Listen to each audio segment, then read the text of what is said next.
Bienvenue dans cette troisième et dernière partie sur les effets spéciaux chez Steven Spielberg.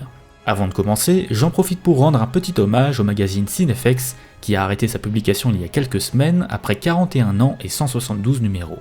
La plupart du temps, les informations les plus techniques viennent de Cinefex et il reste encore aujourd'hui la source la plus intéressante en matière d'effets spéciaux. À l'écran s'affichent tous les numéros que j'ai achetés, en physique ou en version iPad, et la liste continuera bien sûr de s'allonger. J'espère que vous avez vu les deux précédentes vidéos pour pleinement apprécier celle-ci. Je rappelle une nouvelle fois que l'objectif de cet épisode est de voir comment les effets spéciaux sont magnifiés par sa mise en scène.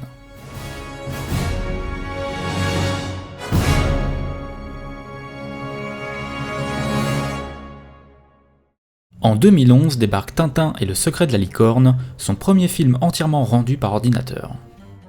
Après la période de l'équilibre technologique, vient celle de la libération virtuelle. Ce qui lui permet d'expérimenter avec le langage du cinéma, de repousser les limites de sa propre mise en scène en s'autorisant des effets de style, de cadrage et de mouvement plus exagérés, de manière totalement assumée. Mais avant de rentrer dans le vaste sujet de sa réalisation, parlons technique avec le premier outil du XXIe siècle qui redéfinit la manière de faire du cinéma, la performance capture. Alors j'en parle déjà en long, en large et en travers depuis plusieurs années maintenant, en particulier dans mon chronique FX dédié et dans mes vidéos sur Avatar, je vous invite donc à aller les regarder si le sujet vous intéresse. Mais réexpliquons vite fait cette technologie qui consiste à enregistrer les mouvements du corps et du visage d'un acteur grâce à de nombreuses caméras au plafond et sur les murs. Les mouvements de l'acteur sont transférés en temps réel sur le modèle 3D de son personnage. Des mouvements qui sont par la suite retouchés et améliorés par des animateurs. Spielberg découvre Tintin en 1981 pendant la promo des Aventuriers de l'Arche perdue, où la critique française compare le film aux aventures du héros belge. Ne connaissant pas les BD, il y jette un œil et s'y intéresse immédiatement, jusqu'à en acquérir les droits auprès d'Hergé, qui lui-même apprécie le travail de Spielberg en trouvant qu'il est le meilleur réalisateur pour adapter ses œuvres. Finalement, faute de scénario satisfaisant, le projet tombe progressivement dans l'oubli, jusqu'au début des années 2000 et l'émergence massive des effets numériques, incitant Spielberg à se repencher sur la question. En 2004, juste après le succès colossal du Retour du Roi, Spielberg contacte Peter Jackson pendant la pré-production de King Kong pour que Weta Digital fasse des tests de Milou en 3D. Weta Digital est à ce moment-là le studio en vogue et intéresse beaucoup de réalisateurs dont James Cameron qui commence déjà à faire des petits coucous pour Avatar. Peter Jackson se filme en Capitaine Haddock, un rôle qui lui va à merveille aux côtés d'un Milou numérique. Finalement, c'est pendant le tournage d'Avatar en 2007 que Spielberg fait des tests en performance capture dans le même studio à Los Angeles, un studio spécial que l'on appelle un volume. Le style des BD d'Hergé, à la fois réaliste et cartoon, notamment dans le design des personnages, est très difficile à retranscrire dans un film live-action qui paraîtrait visuellement beaucoup trop terre-à-terre et ridicule. L'animation 3D est plus à même de mélanger les styles visuels de manière naturelle et ainsi rendre hommage aux œuvres d'Hergé. Dans le volume, il y a 160 caméras. Les décors et accessoires sont en fil de fer, et chaque acteur fait un scan 3D de son visage afin de personnaliser son masque qui donne l'emplacement des marqueurs sur le visage, de manière à ce qu'il soit identique tous les jours. Le tournage dure 31 jours en janvier 2009, ce qui est très court mais logique pour ce genre de projet. Et lors du tournage, Spielberg tient à filmer tous les plans avec sa caméra virtuelle en cherchant les cadres pendant la captation. Weta a fait la prévisualisation de toutes les scènes et fabriqué tous les décors en basse définition pendant 2 ans pour qu'ils puissent les voir sur le tournage. Évidemment, sur un tournage pareil, les plans peuvent s'enchaîner très vite, donc il peut en faire jusqu'à à peu près 70 par jour. Alors déjà qu'il est très rapide sur un tournage classique, logiquement dans un volume sa productivité est amplifiée. Mais après les 31 jours de tournage, il passe quand même une semaine à revoir seul tous les plans pour les changer ou les retravailler. Ensuite, le montage est fait rapidement, toujours par son même monteur depuis 30 ans, Michael Kahn, si bien qu'il reste 2 bonnes années de post-prod pour terminer le film avec une sortie fixée à octobre 2011. Sachant qu'on est début 2009 et que Weta bossera à plein régime seulement à partir de 2010, imaginez bien qu'en 2009, tout le studio, c'est-à-dire 1000 personnes, sont occupés à terminer Avatar. Sur Le Bon Gros Géant, tourné en 2015, 6 ans plus tard, il s'agit désormais d'un mélange entre une actrice en costume et un acteur en performance capture. L'acteur porte toujours une seule caméra pour son visage, ce qui donne une captation plus difficile, mais en contrepartie rend son casque plus léger et lisible par les caméras. La démocratisation de cette technologie rend les réalisateurs plus exigeants quant à la capacité de la performance capture à retranscrire avec le plus de fidélité possible le jeu d'un acteur sur son avatar virtuel. C'est ainsi que Ready Player One, tourné l'année suivante en 2016, présente des acteurs avec 4 caméras pour le visage, filmant à 60 images par seconde. Comme je l'ai souvent dit dans mes vidéos précédentes, le transfert de la performance de l'acteur vers son personnage n'est jamais 100% efficace et nécessite une grande intervention des animateurs qui animent par-dessus les données enregistrées ou même parfois recommencent tout à zéro manuellement. Il est donc important d'être conscient que depuis le début des années 2000, l'animation en keyframe, donc par les animateurs, tient un rôle extrêmement important dans l'animation de personnages enregistrés en performance capture. Une technologie qui ne permet tout simplement pas de capturer efficacement les mouvements des yeux, des doigts, des orteils, sans parler des attributs propres à une créature comme une queue ou de grandes oreilles. Le problème est que plus la morphologie du personnage est différente de celle de l'acteur, plus le transfert est foireux, sachant qu'il faut aussi prendre en compte les interactions avec l'environnement où tout n'est pas encore calé parfaitement. Mais à l'inverse, si la morphologie est proche, même en ayant beaucoup de capteurs, le timing et la précision des mouvements ne sont jamais toujours parfaits, et même parfois ne collent pas au personnage en question ou manquent de personnalité. Pour Ready Player One, on a Digital Domain qui s'occupe du tournage en performance capture, et ILM qui traite et finalise les données enregistrées, avec toujours une dose d'animation par-dessus.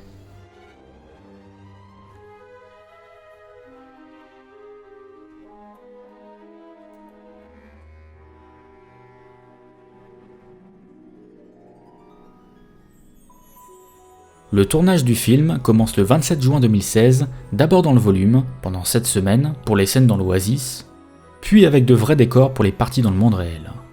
ILM s'occupe de tous les plans dans l'Oasis, tandis que Digital Domain se charge de la majorité des plans dans le monde réel, en plus d'enregistrer la performance capture.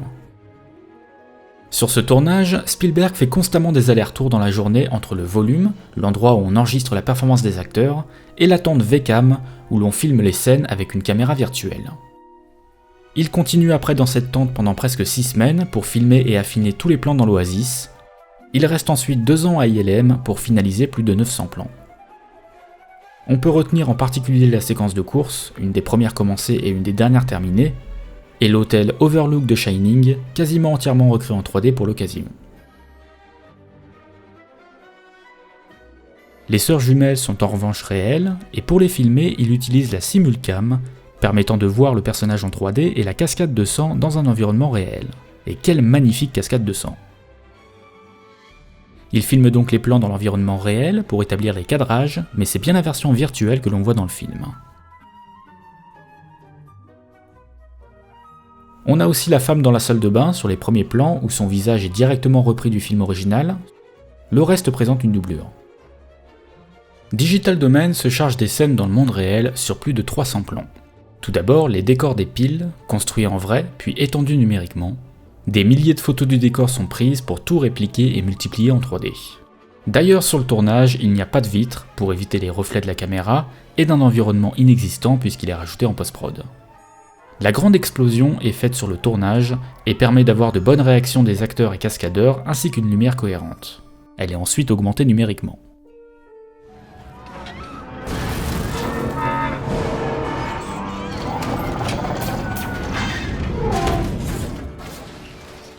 Digital Domain fait également des simulations de fluides à l'intérieur des combinaisons.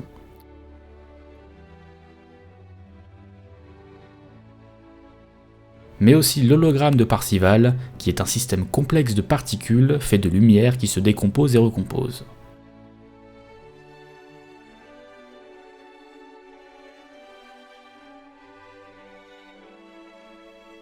La scène du journal d'Hallyday est filmée par 8 caméras placées en demi-cercle, afin de pouvoir varier les points de vue et permettre à Parzival de tourner autour de la scène. Grâce aux différents points de vue des caméras, ils obtiennent des informations de profondeur et peuvent alors convertir la scène tournée en un objet 3D sur lequel ils reprojettent les images. Ainsi, les trous entre les points de vue sont comblés et on peut donc animer une caméra 3D pour passer d'une vue à l'autre. Enfin, un de mes plans préférés du film est celui-ci, où la caméra se rapproche du visage de l'acteur pour se coller à lui et adopter son point de vue en rentrant dans son casque qui nous fait découvrir le monde de l'Oasis. L'acteur est filmé sur fond bleu, son visage est scanné en 3D pour en avoir une reproduction exacte, il est ensuite animé, et de cette manière, lorsque son bras passe devant la caméra, il sert de transition vers le visage entièrement virtuel. Avant, son visage est réel, et après le mouvement du bras, il est virtuel. La caméra peut ainsi s'approcher très près de son visage. Le plan utilise la technique de la doublure numérique de manière très ingénieuse et originale pour inviter le spectateur à adopter le point de vue du personnage principal dans son immersion vers un monde imaginaire. Ce plan est un effet de mise en scène symbolisant parfaitement la libération virtuelle de la réalisation de Spielberg. Par exemple, il a toujours utilisé le plan séquence, en général très peu de fois par film, afin de lui donner du sens. C'est à partir de AI en 2001 que le numérique l'aide à concevoir des plans séquences particulièrement complexes, avec cette longue traversée suivant l'arrivée des robots du futur, venus répondre au signal émis par le petit garçon. Les premières images sont des plans d'hélicoptère, puis tout le reste mélange 3D et miniature. Et le plan demande quasiment 7 mois de travail pour ses 1 minute et demie.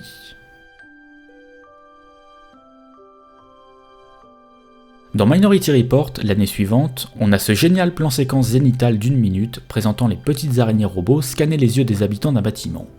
Par manque de temps, les robots ne sont pas faits par ILM, mais par PDI, Pacific Data Images, une entreprise vieille des années 80 rachetée par DreamWorks en 2000, le studio DreamWorks cofondé par Spielberg.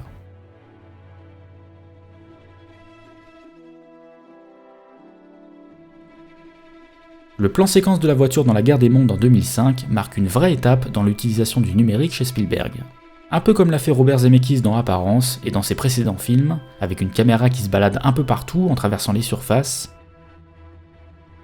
Spielberg se sert de VFX très complexes et invisibles comme d'un outil de mise en scène. Tout d'abord, sur les plans larges, la voiture roule bien sur une autoroute. 8 caméras sont placées sur un van pour enregistrer l'environnement à 360 degrés. Les acteurs sont dans un van devant un fond bleu, qui est remplacé par l'environnement.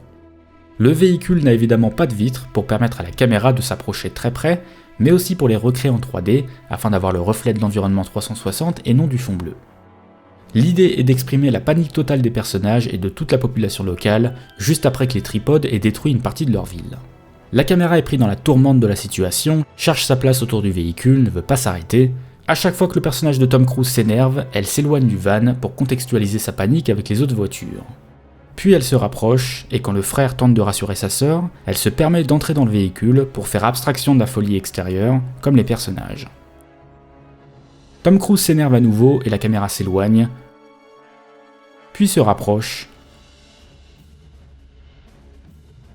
et refait la même chose à la toute fin. Le plan dure 2 minutes et 20 secondes et il y a en réalité 7 plans collés bout à bout. Il demande quasiment 6 mois de travail par 14 personnes.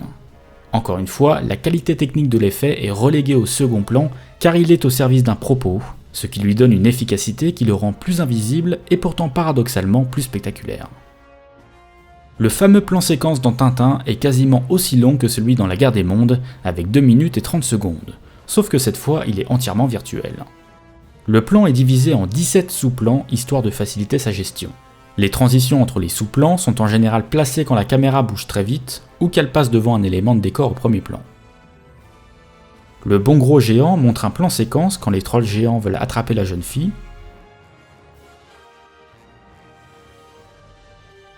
Enfin, on boucle la boucle en revenant à ce plan de Ready Player One qui nous fait découvrir l'Oasis en un long plan séquence d'1 minute 20, complètement virtuel aussi, donc composé de plein de sous-plans.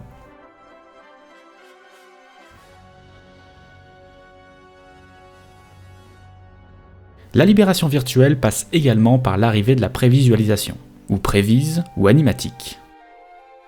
On se souvient que sur Jurassic Park, la prévise était faite en stop motion par le studio de Phil Tippett, ce qui n'a pas été le cas sur Le Monde Perdu en 97, où le numérique a pris le relais. Mais c'est surtout AI qui attire toute mon attention puisque sur plusieurs scènes se déroulant à Rouge City, le tournage se fait en studio, sur fond bleu, et ils font pour la première fois de la prévise on-set. Cela veut dire que la position et l'orientation de la caméra sont enregistrées grâce à 800 capteurs dans le studio, ce qui permet d'intégrer en temps réel, sur un moniteur, une version basique d'un environnement 3D derrière les acteurs. La prévise on-set est courante aujourd'hui et s'apparente plus ou moins à de la motion capture sur la caméra, à un camera tracking ou match moving en temps réel, afin de voir directement sur le plateau comment les acteurs sont incrustés dans un environnement 3D.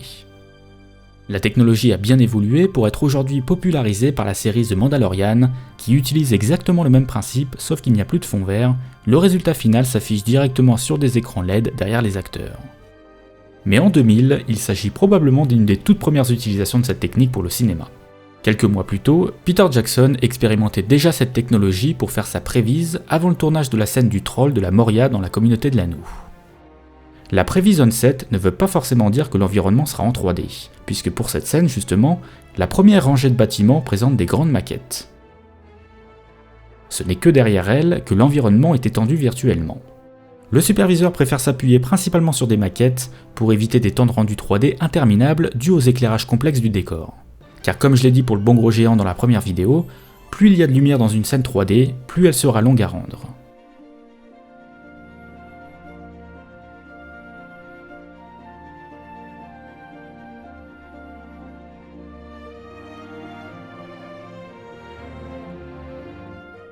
Sur Minority Report l'année d'après, Pixel Liberation Front s'occupe des prévises, et ils font également pour une des premières fois ce que l'on appelle de la post-vise, c'est-à-dire de composer l'acteur sur fond bleu dans un environnement basique en 3D.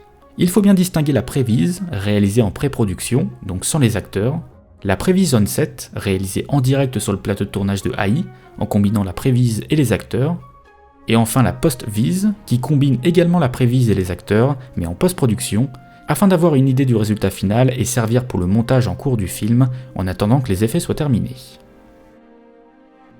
Et tant qu'on y est, il existe également la pitch vise, qui est une bande-annonce d'un projet en prévise afin de montrer aux investisseurs un avant-goût du résultat final, avant même que le film soit financé, ainsi que la tech vise, qui est la prévise de la fabrication d'une scène d'un point de vue purement technique et logistique, puisqu'elle permet de préparer son tournage.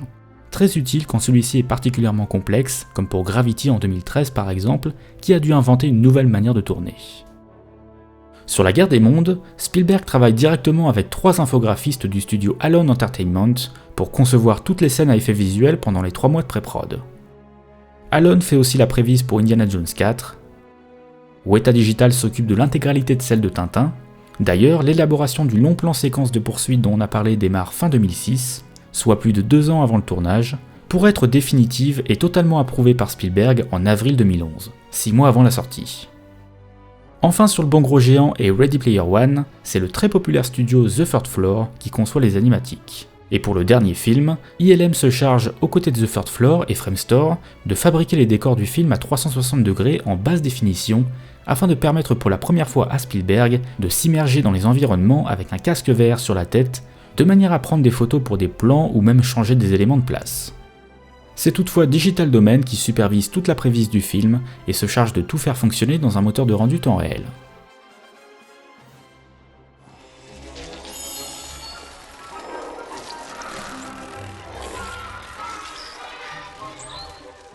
Tintin représente une étape importante dans sa carrière, puisque le tout numérique du film lui permet de repousser les limites de sa mise en scène.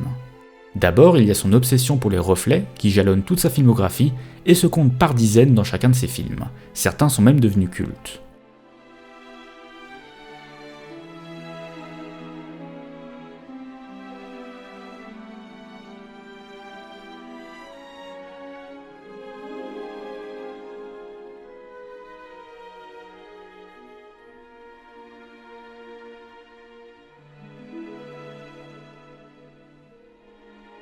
Mais dans Tintin, il pousse vraiment les potards au maximum car il y en a un bon paquet. Je n'ai pas compté le nombre de plans où il y a un reflet sur un personnage ou un accessoire, ou même vu à travers la réfraction d'un objet. Cela vient peut-être de sa volonté de vouloir lier un maximum d'informations en une seule image, et forcément le numérique lui permet d'ajuster un décor facilement de manière à servir sa mise en scène. D'ailleurs, le virtuel lui permet de faire à de nombreuses reprises des transitions impressionnantes entre l'instant présent et les histoires du capitaine Haddock. L'image de synthèse permet de créer une impression de morphing parfait alors que ce n'est qu'une simple transition en fondu. Du coup, les transitions donnent une certaine unité de temps à la scène qui pourrait également donner l'impression de regarder un plan séquence. Justement, le long plan de 2 minutes 30 représente parfaitement le talent de Spielberg pour raconter une histoire en un seul plan, puisque celui-ci serait absolument impossible à faire dans la réalité. La caméra ne fait jamais de bonds en avant ou de mouvements violents, car elle suit toujours ses sujets, en l'occurrence Tintin, Haddock, Milou, l'aigle ou le morceau de papier.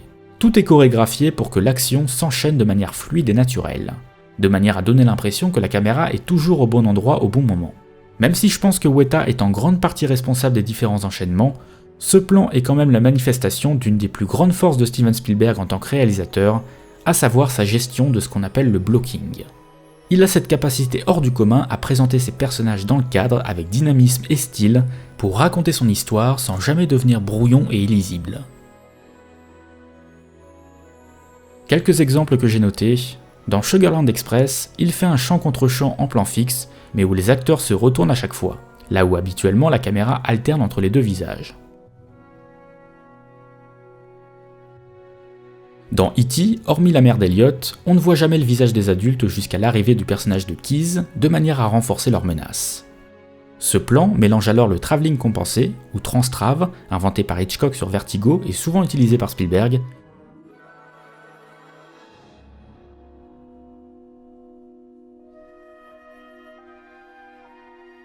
consistant à avancer la caméra tout en faisant un zoom arrière. Un objectif de caméra apparaît à gauche, un homme avec du matériel passe de gauche à droite pour amener le regard vers l'homme à droite avec le fameux trousseau de clés que l'on voit depuis le début et qui symbolise le personnage que l'on verra plus tard, pour finir sur un nouveau travelling compensé, inverse du premier, puisque cette fois la caméra recule avec un zoom avant, pour rapprocher le personnage de la banlieue qu'il s'apprête à découvrir. Un plan à la fois hyper complexe et pourtant hyper simple. Il ne faut pas plus d'un seul plan pour développer la menace invisible du film de manière totalement claire, limpide et efficace.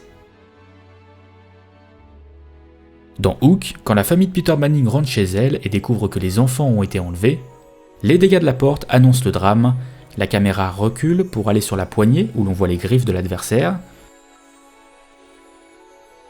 puis le premier visage, l'interrupteur pour faire la transition avec le second visage, puis le premier visage revient à l'avant-plan pour se placer à gauche de l'image, pour finir sur le troisième visage juste derrière. Il n'y a aucune coupure afin d'accentuer la tension de la scène, ce qui nécessite un travail sur la chorégraphie de la caméra et des acteurs. Dans Jurassic Park, la scène de la cuisine est filmée et montée de manière à ce que l'on comprenne constamment où se trouvent les personnages et les dinosaures dans l'espace. Ce n'est jamais confus. Ça paraît facile à mettre en scène quand on le voit, et pourtant c'est loin d'être évident. Même chose dans La Guerre des Mondes, avec des aliens cette fois, qui reprend la même ambiance.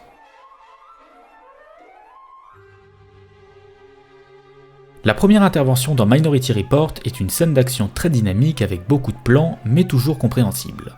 On peut remarquer que l'astuce est de garder l'attention au centre de l'image pour la comprendre rapidement malgré la vitesse du montage.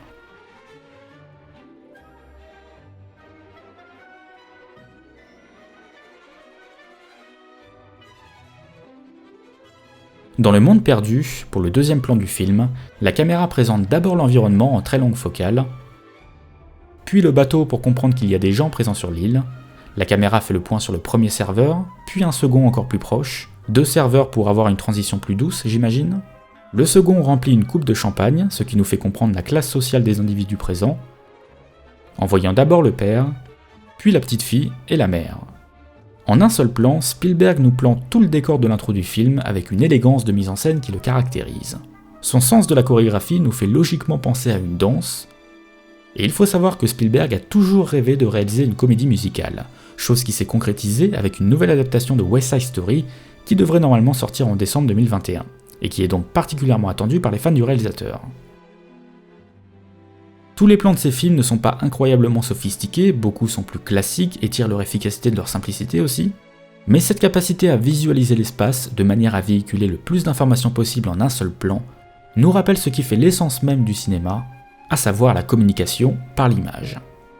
Avec Spielberg, pas besoin de réfléchir, il suffit de ressentir. Et forcément, lorsque le langage cinématographique se marie avec d'excellents effets spéciaux, ça ne peut faire que des étincelles, comme on l'a vu tout au long de ces 3 vidéos.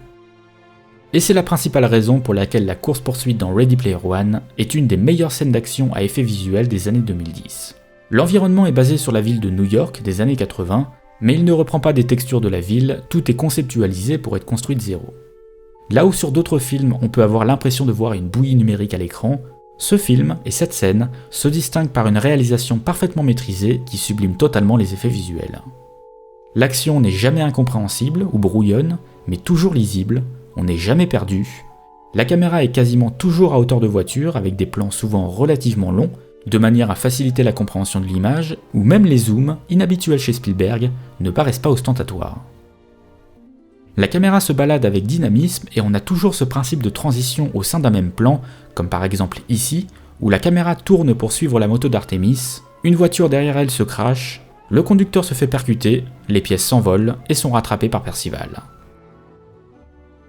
Vous l'aurez compris avec tous ces exemples, la narration visuelle chez Spielberg est une leçon de cinéma, que ce soit dans La Liste de Schindler ou Ready Player One.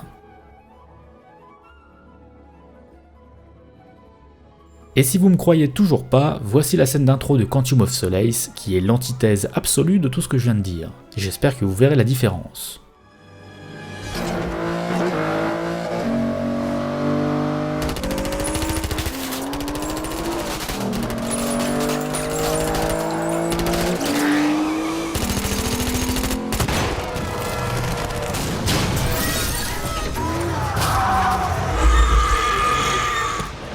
En 1993, Jurassic Park marque une étape importante dans l'histoire des effets spéciaux, et en particulier de l'image de synthèse. L'informatique joue un rôle clé aussi bien dans la narration du film que dans sa fabrication. La dernière image du T-Rex annonce le futur du cinéma, un futur qui est désormais notre présent, dont Spielberg, avec Ready Player One, sorti en 2018, en profite pour faire un bilan. C'est un film qui questionne notre rapport à l'art, en réfléchissant à ce qu'est une œuvre d'art, comme un livre ou un film, si ce n'est le reflet de son auteur. C'est d'abord en comprenant une œuvre, en comprenant l'idée qu'elle représente, que l'on peut être capable de la remodeler à sa façon et de proposer quelque chose de neuf, de penser différemment. Les personnages sont amenés à s'affranchir d'un héritage culturel pour contourner les règles préétablies et en créer des nouvelles. Il y a eu beaucoup d'innovations depuis Jurassic Park, comme par exemple Bullet Time, rendu populaire par Matrix, que l'on peut connecter à la scène du journal d'Hallyday, filmé à 8 caméras pour friser le temps et pouvoir tourner autour des sujets. Il y a aussi eu la performance capture, fortement développée au cinéma par Robert Zemeckis, dont Spielberg rend ouvertement hommage avec le cube Zemeckis. L'arrivée progressive de la réalité virtuelle dans la société s'invite pour une des premières fois dans la préparation et le tournage d'un film. Et bien sûr la possibilité de créer des univers entièrement virtuels, avec des avatars, grâce au film du même nom sorti en 2009. Et comme pour ce dernier, la technologie est justifiée par l'histoire, notamment via la performance capture, qui permet à l'acteur d'incarner un personnage virtuel, de la même manière que le personnage doit porter une combinaison pour interpréter son avatar virtuel. Les effets spéciaux chez Spielberg n'ont pas toujours vocation à révolutionner l'industrie, comme le fait James Cameron par exemple, mais aussi curieux que ça puisse paraître, ils sont souvent utilisés avec une forme de minimalisme, de manière à ce qu'ils aient un rôle, un sens, pour être les plus mémorables possible. Avoir un élément réel crée forcément une limitation dans ce que l'on peut faire, mais permet justement d'imposer un minimalisme qui peut être d'une efficacité redoutable. Il travaille beaucoup sur la puissance émotionnelle des images, de manière à raconter un maximum de choses visuellement. L'échec du requin mécanique dans Les Dents de la Mer a façonné la vision de Spielberg sur les effets spéciaux, qui lui ont fait comprendre que parfois, il peut être intéressant d'en montrer le moins possible pour avoir un impact maximal. Avoir des effets spéciaux réussis est une chose, mais savoir les montrer ou ne pas les montrer en est une autre, presque plus importante selon moi. Et le minimalisme permet de donner un sens aux effets, parfois même une portée métaphorique lorsqu'ils expriment les thématiques d'une histoire, ou même l'industrie du cinéma. A l'inverse, l'utilisation massive des effets numériques permet de repousser les limites de la mise en scène, et donc nous faire réfléchir encore plus qu'avant sur ce qu'est l'art du cinéma, grâce à cette technologie libératrice. Le mépris de beaucoup de personnes face aux images de synthèse, sans comprendre que c'est seulement un outil qui peut être utilisé de manière intéressante ou non, relève souvent de l'ignorance, dont j'espère que mes vidéos permettent de lever le voile sur cette technologie qui est un art tout aussi intéressant que les autres. Rencontre du troisième type exprime parfaitement la poésie de Spielberg, où le réalisme de la vie de tous les jours laisse place à une abstraction colorée, une imagerie radicale et marquante, pour trancher avec la réalité et inviter le spectateur, représenté par le personnage de Richard Dreyfuss, à s'abandonner à son imaginaire. En fin de compte, comme le bon gros géant, le réalisateur se donne pour mission d'attraper les rêves, dans un lieu dont seul lui en connaît le chemin, pour généreusement les redistribuer. Ce qui pourrait nous faire dire que l'effet Steven Spielberg est un effet symbolique.